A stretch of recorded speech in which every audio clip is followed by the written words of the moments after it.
제목은 천지의 공정함입니다. 반갑습니다. 우리 전타우님께서는 이경석경을 하셨네요. 생사편 9장을 가지고 정산용사 법어에 나와 있는 법문으로 또 이렇게 잘 해석을 해주셨습니다. 오늘 제가 하고자 하는 설법의 내용과 다르지 않기 때문에 함께 생각하시면서 이 설교를 하도록 하겠습니다. 오늘 설교 제목은 천지의 공정함입니다. 그냥 이렇게 부제로 얘기하면은요, 하늘은 편을 들지 않는다 입니다. 하늘은 누구 편도 가깝거든 멀거든 하는 편을 들지 않는다 하는 것입니다. 우리는 살아가면서 이 수많은 판단과 수많은 선택을 하잖아요. 그게 인생인 것 같아요. 하다못해 아침에 일어나는 순간에 조금 더 잘까? 일어날까? 하는 그 순간부터 선택을 해서 자기까지 수많은 선택과 또 그 선택을 위한 판단을 하게 됩니다. 그게 굉장히 중요한 삶인데, 근데 이제 우리가 저녁에 일기를 딱 쓰면 항상 이 부분이 걸리거든요. 내가 이 취사를 했을 때 이게 지금 올바른 판단을 했는지, 올바른 선택을 했는지, 이 대목에서 우리가 항상 일기거리가 나온단 말입니다. 왜 나는 오늘 이 판단을 이렇게 했을까?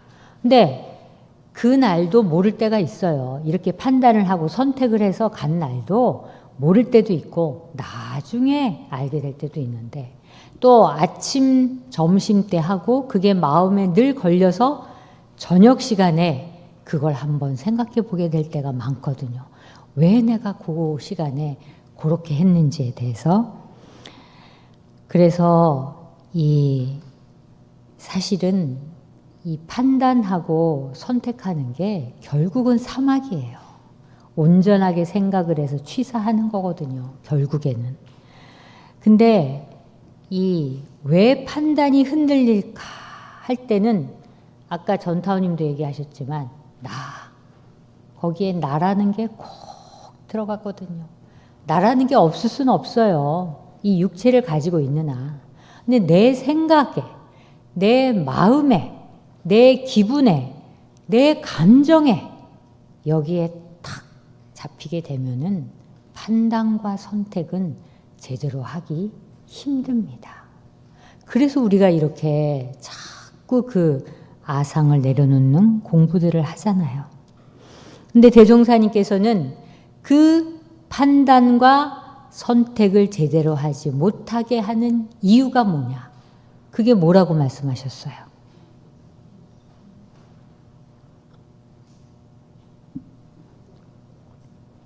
뭐 때문에 공정하지 못하다고 말씀하셨죠? 법문에?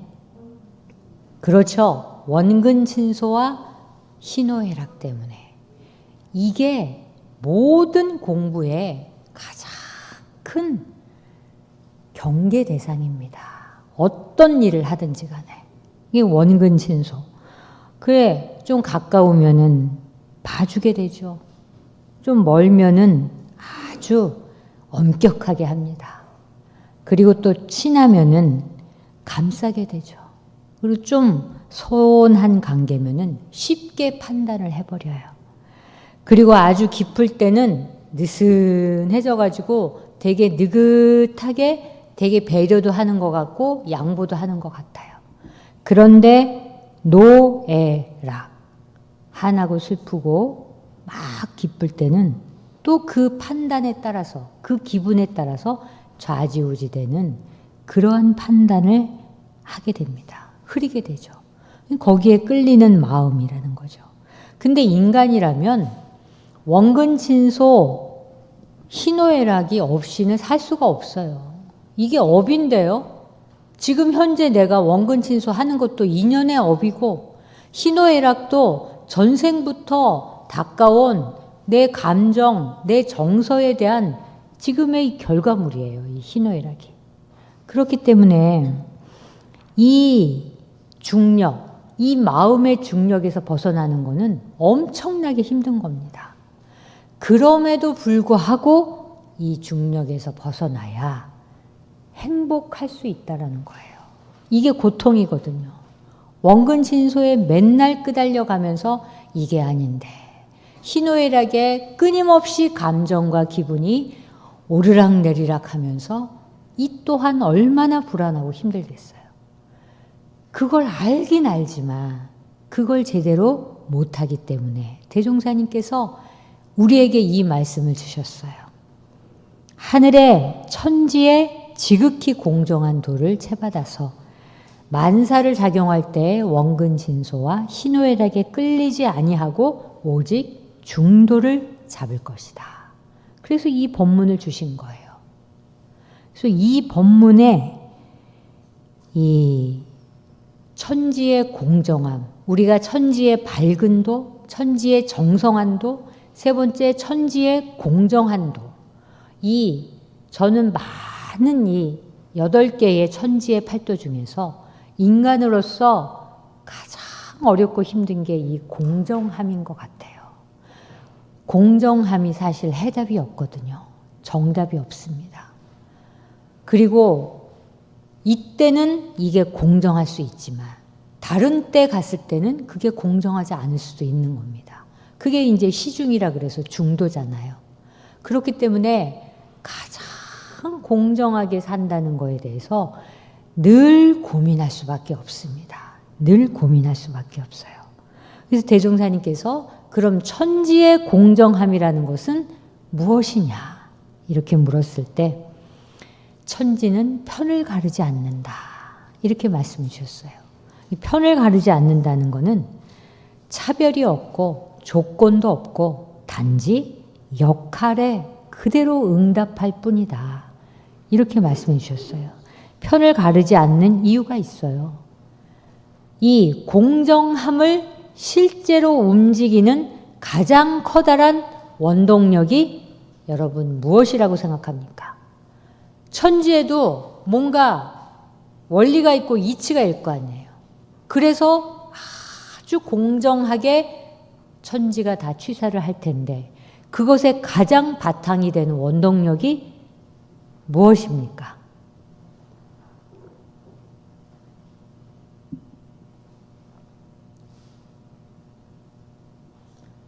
맨날 생각하시고 맨날 얘기하시면서 하나도 어렵지 않은데 이게 인과예요, 인과. 인과만큼 공정한 것이 세상에 어디 있습니까? 그 인과만큼 공정한 것이 세상에는 없어요.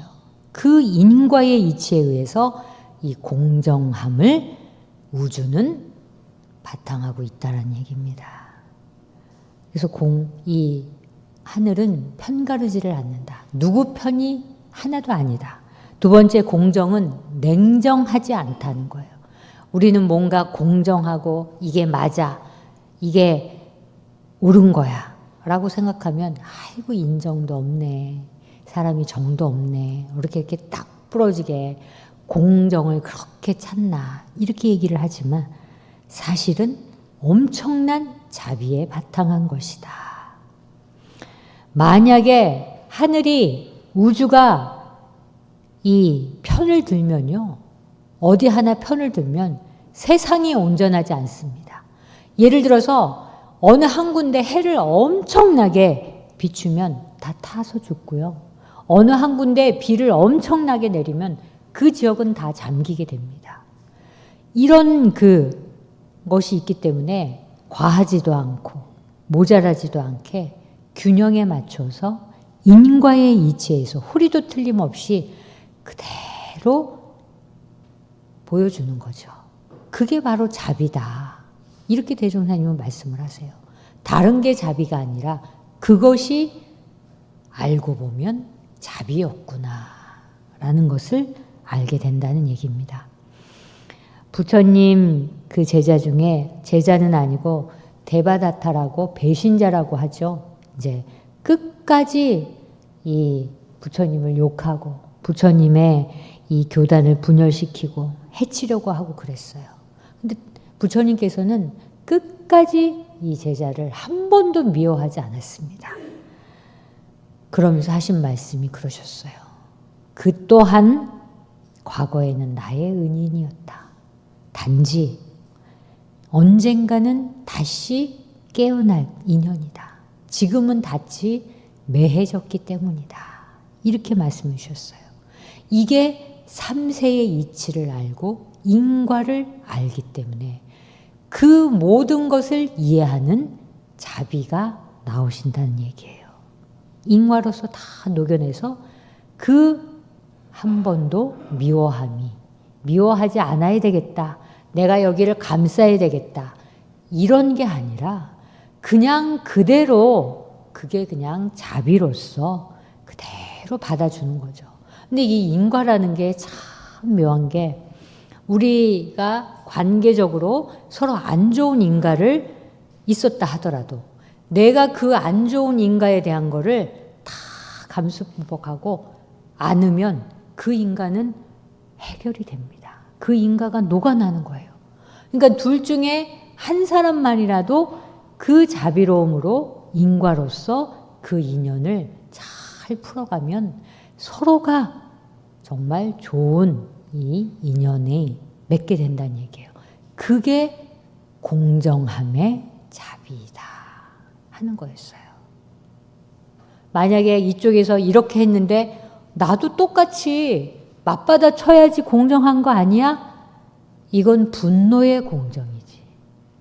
그런데 그걸 다 받아들일 줄 아는 것은 바르게 되돌리는 공정이라는 얘기입니다. 거기에는 자비가 있기 때문에 가능한 것이다. 이렇게 말씀해 주셨어요. 그리고 천지의 공정한 도를 채받아라. 이렇게 말씀하셨죠. 채받는 거는 물론 아는 것에부터 시작합니다. 그런데 아는 것과 채받는 것은 같지 않다. 이거는 채받는 거는 내 마음의 기준이 바뀌는 상태예요. 그거를 알고 알아서 하늘처럼 내 마음의 기준이 바뀌는 상태. 그게 채받는 거라고 말씀해 주셨습니다. 그래서 이 수행이라는 것은 내가 무수히 판단하고 선택하는 데 있어서 내 감정으로 했는지 천지의 공정한 도를 바탕으로 했는지 끊임없이 생각하고 돌보는 거, 살피는 거. 이것이 수행이라고 말씀해 주셨어요. 그 다음 그럼에 그 마지막으로 오직 중도를 잡을 것이요. 이렇게 말씀하셨거든요. 근데 이 중도가 또 수행의 그냥 결론이에요. 이렇게 중도의 삶을 사는 게 깨우치건 수행을 하건 깨달음을 얻고자 하는 사람들의 가장 마지막 이 중도의 삶인데 저울의 눈금이라고 말씀하셨어요.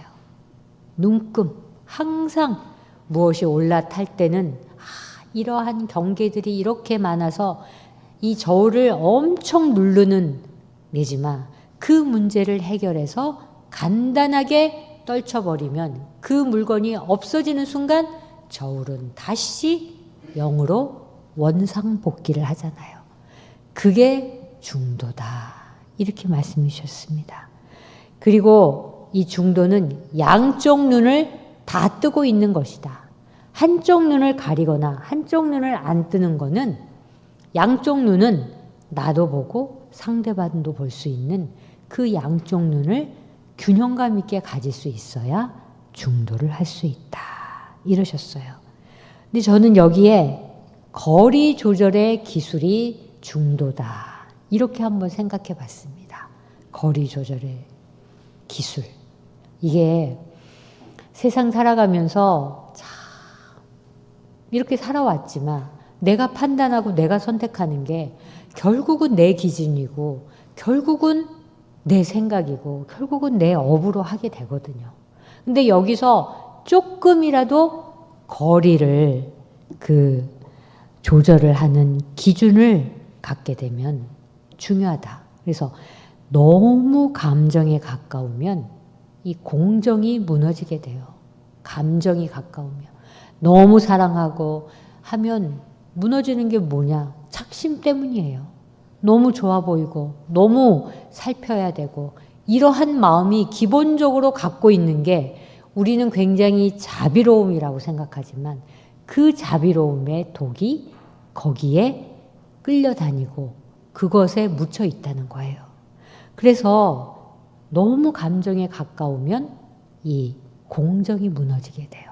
그러니까 나의 감정을 손바닥 위에 올려놓고 이게 진짜로 내가 나의 감정인지 아닌지 이거를 늘 볼 수 있는 감정과의 거리, 감정을 꺼내서 여기다가 놓고 바라볼 수 있는 거리가 충분해야 된다는 얘기예요. 그 조절을 할 수 있을 때 중도의 삶을 살 수 있다. 그리고 또 너무나 그 공과사 분명하고 공정하면 인간미가 없다 그러잖아요. 차갑게 멀어진다 그러잖아요. 그러니 참 정에 있어도 치우치지 않고 엄정해도 사람을 버리지 않는 거. 이게 바로 거리 조절의 기술이라고 할 수 있습니다. 그러니까 일을 보자면 사람이 다치고 사람을 위하자면 일이 안 되고 그럴 때 많잖아요. 그럴 때 물론 때에 따라서 상황 따라서 다 다를 수 있어요. 이 부분에는 어떤 게 우선순위가 되어야 하고 어떤 게 우선순위가 되어야 한다는 게 그때그때마다 다릅니다. 그러나 정에 있었을 때 내가 이 사람을 봤을 때 엄청난 애착심으로 치우치지는 않는지 또 너무나 엄격해서 사람을 내가 상처를 많이 주지 않는지 이런 부분을 늘 시소처럼 생각을 해야 된다 하는 말씀을 해주셨습니다. 부처님께서 그렇게 욕을 많이 하는 사람이어서 부처님한테 막 삿대질도 하고 욕도 엄청나게 해요. 근데 부처님은 아무런 미동도 없고 그냥 그거를 그러려니 하고 받아들여요. 그 욕한 사람이 너무 이제 짜증이 나잖아요. 그러니까 아니 부처님 내가 이렇게 욕을 하고 하는데 화 안 나세요? 그랬더니 부처님이 이러셨어요. 내가 음식을 이렇게 장만해서 너를 주는데 아 네가 안 받아. 그러면 그 음식 누구 거야? 내가 만들어서 내가 주려고 하는 사람한테 다시 돌아오는 거잖아. 내 거야 다시. 그렇듯이 네가 아무리 나한테 욕을 하고 화를 내도 내가 그걸 안 받으면 다시 너한테 돌아가는 거다. 그건 네 거다. 이렇게 말씀을 하셨거든요. 참 그래서 인가가 거기서 끝나는 거예요. 인가가 끝나는 게 그거예요. 그게 이 생의 인과를 더 이상 발전시키지 않는 큰 방법입니다. 나한테서 쉬자. 나한테서 쉬어버리자 하는 거죠. 그리고 이제 부처님께는 라울라라는 아들이 있었잖아요. 근데 이 아들이 가끔씩 하다가 그렇게 거짓말을 잘해요. 그렇게 한데 아무도 제자들은 부처님의 아들인 관계로 한마디도 뭐라고 얘기하지 않아요. 그러나 부처님께서는 공개석상에서 라울라를 탁 놓고 네가 그렇게 거짓말을 하는 자는 물을 담지 못하는 그릇과 같다. 이렇게 말씀하셨어요. 물을 담지 못하는 그릇이면 무슨 소용이 있겠어요. 그냥 보기만 하는 그릇이잖아요. 그렇게 엄청난 말로 얘기를 하고 이렇게 함으로써 조언을 하고 충고를 했다는 거예요. 그래서 부처님께서는 친아들조차도 공개 석상에서 똑같이 법으로 다스렸다. 근데 여기에 대종사님도 똑같이 그런 예화가 있어요. 대종사님이 이제 익산에 주재하실 때 참 화기롭고 좋았습니다. 그 전무 출신의 자녀들이 온 가족이 다 총북 구내에서 살았거든요. 그러니 일어나서 아침에 대종사님께 가서 새벽 문안도 드리고 또 인사도 하고 오고 가며 하니까 할아버지 인자한 할아버지예요. 그리고 학기말이 되면 학교에서 성적표가 있으면 할아버지한테 먼저 가가지고 성적표를 보여드리고 그 다음에 이제 부모님한테 가고 칭찬도 듣고 꾸지람도 듣고 이렇게 꿈 같은 생활을 하셨다고 이 전무 출신의 그때 그 당시를 회고하는 어른들이 그 말씀을 하시더라고요. 그래서 그때 1930년대는 아예 총부 어린이회를 최초로 조직을 하셨대요. 그래서 법회도 보고 지도도 하고 훈련도 하고 그러셨다 그래요. 그때 둘째 아들인 박광령, 그 다음에 전은강 선진의 장남인 전성완, 문정규 선진의 손자인 문동호가 세 명이 아주 개구장이었대요.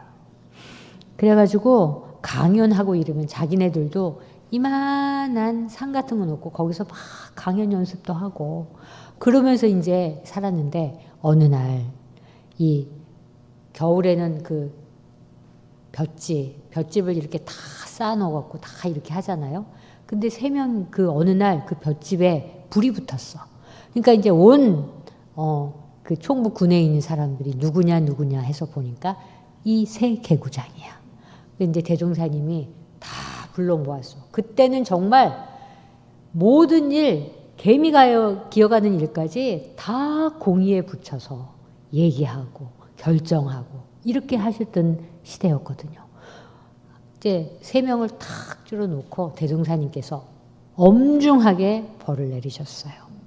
광령 아드님이시죠. 너는 주모자다. 성냥을 가져와서 동호하고 성환이한테 불을 주면서 여기다가 볏짚에다 불을 붙이라고 사주를 했으니 너는 벌금 5원에 매 10대다. 이렇게 얘기하셨어요. 근데 이제 그게 어린이들한테 이제 그렇게 준엄하게 하셨지만 주위의 어른들은 그 광경이 너무 재밌고 이제 웃긴 거야. 그래서 막 이러고 이제 보고 있는데 그 다음에 이제 동호를 부르더니 동호는 직접 불을 놓은 너는 하수인이다. 그러니 2원 50전에 매 5대다. 그리고 마지막 성환이 너는 두 사람이 갖고 와서 불을 짓는 걸 보고 그대로 방관한 방관자다. 그래서 너는 1원 50전에 매 3대다. 이렇게 딱 매번 어떠한 일에도 그거를 그대로 이렇게 해주셨어요. 그리고 나서 손해배상은 아이들의 부모의 몫이었죠. 그래서 이런 일이 있을 때마다 아주 그렇게 준엄하게 벌을 내리고 또 거기서 맹세하고 다시는 안 그러겠다고 약속을 받고 이러한 것을 하는 와중에 대종사님께서 당신의 아들에 대해서 전혀 더 보호함 없이 더 강하게 하면 강하게 했지 그 원근 진소에 끌리지 않으셨다. 그걸 굉장히 유념하셨다. 온 대중이 다 보고 있을 거 아니에요. 그렇게 취사를 하셨기 때문에 그 총부의 생활이 그토록 행복하고 원만했다 하는 것입니다. 우리가 이 공정이라는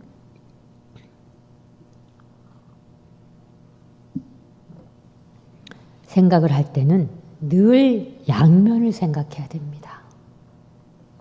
아무리 생각해도 이건 아니야 하는 게 있거든요. 내 상식으로는 지금까지 내가 생각해온 상식적으로 생각했을 때 이건 아니지 하는 게 분명히 있습니다. 그러나 그렇지 않은 이면이 있다는 거. 그 다른 면에서는 그게 상식이라고 생각하는 게 인간 사이라는 거예요. 그래서 이 공정을 생각할 때는 꼭 양면을 생각하라는 거예요. 꼭 양면. 그러면 내 입장, 반대편의 입장, 이걸 꼭 생각하게 돼. 할 수 있다는 얘기예요. 물론 양면의 입장을 생각해서 그 사람이 진짜 그렇겠구나 이해해서 그거에 바탕에서 공정하게 할 수도 있지만 그 상대편의 입장을 생각해도 그래도 내가 옳은 것 같대 라고 생각할 때는 그게 하는 게 자기의 취사이겠죠. 그러나 그 상대편의 입장, 양면에 대해서 언제나 공정한다는 걸 생각해야 된다. 그리고 상대적이지 다른 것이지 결코 그 사람이 틀린 게 아니다 하는 것입니다. 틀린 것이 아니다. 라는 견해로 바라보면 세상에 그 어떤 것도 정말 없애버려야 할 죄가 아니다. 이렇게 생각할 수 있습니다.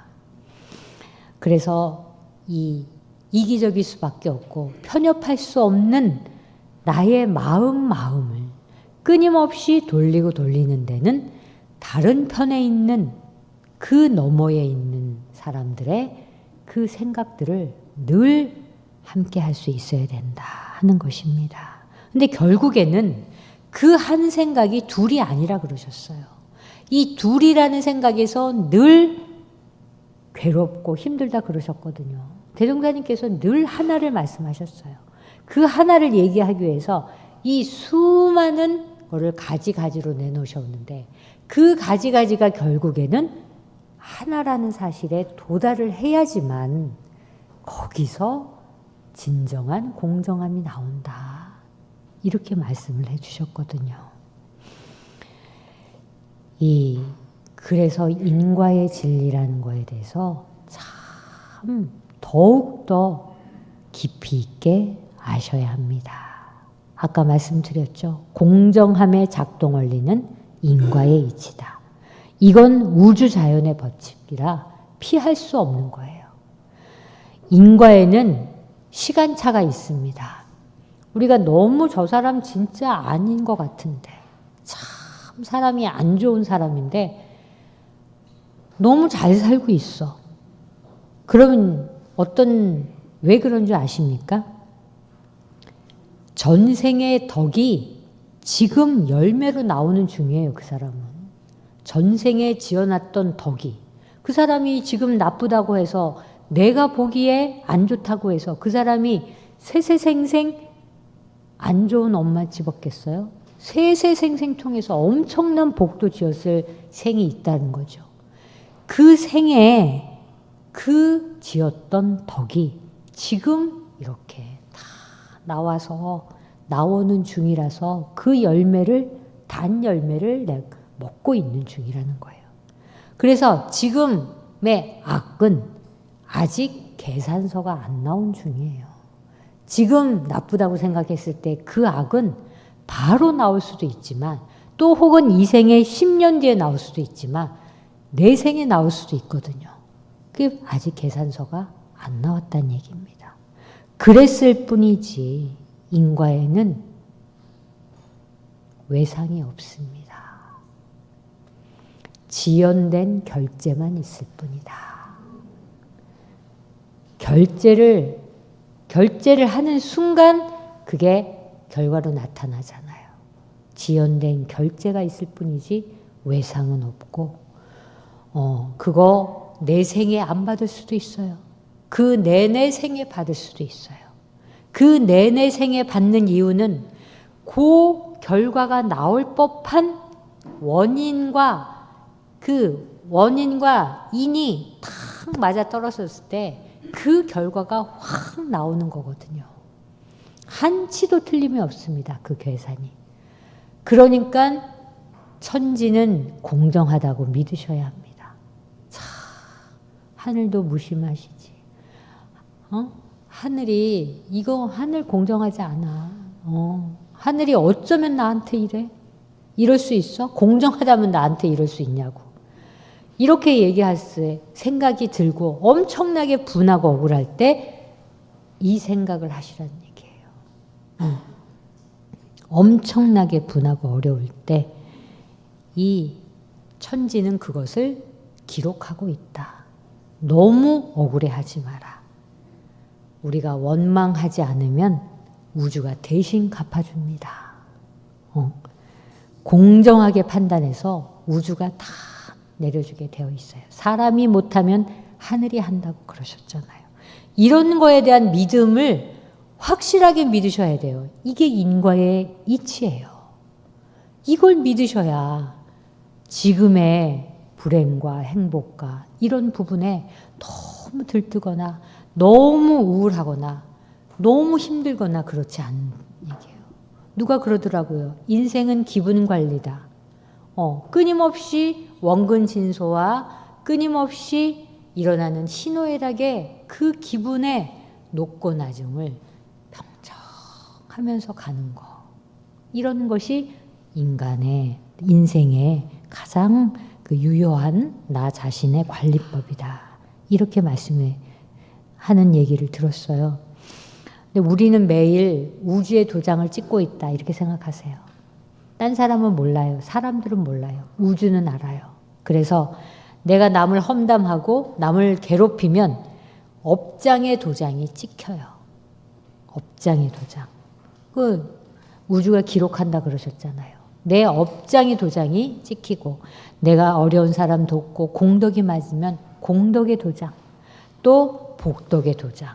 이거는 호리도 틀림없이 찍혀서 이 결제 서류가 넘어갈 때는 그대로 반영이 된다라고 말씀을 해 주셨습니다. 그래서 결국에는 이 천지의 공정한 도는 이론의 진리, 치우침이 없고 원만하고 부족한 이 이론의 진리를 내가 얼마만큼 믿고 행하느냐, 신앙하고 수행하느냐에 따라서 이 천지의 지극하게 공정한 도를 내 삶에 활용할 수 있다. 이렇게 말씀을 해주셨습니다. 이 살아가면서 수많은 이 판단과 선택, 그래도 이 생에 내가 큰 이 업은 짓지 않고 가야 되잖아요. 그래도 이 법을 만났는데, 이 법을 만났으니까 큰 이 어렵고 힘들고 이거는 짓지 않고 좋은 쪽으로, 긍정적인 쪽으로 업을 계속 지어가는 그러한 상황이 됐을 때 그 살아가면서 공정함을 계속 찾아갈 수 있으리라 생각합니다. 하늘은 편을 들지 않습니다. 하지만 내 편입니다. 왜? 끊임없이 내가 도장을 찍는 거를 기록하기 때문에 하늘은 내 편이기도 합니다. 아시겠죠? 네, 감사합니다.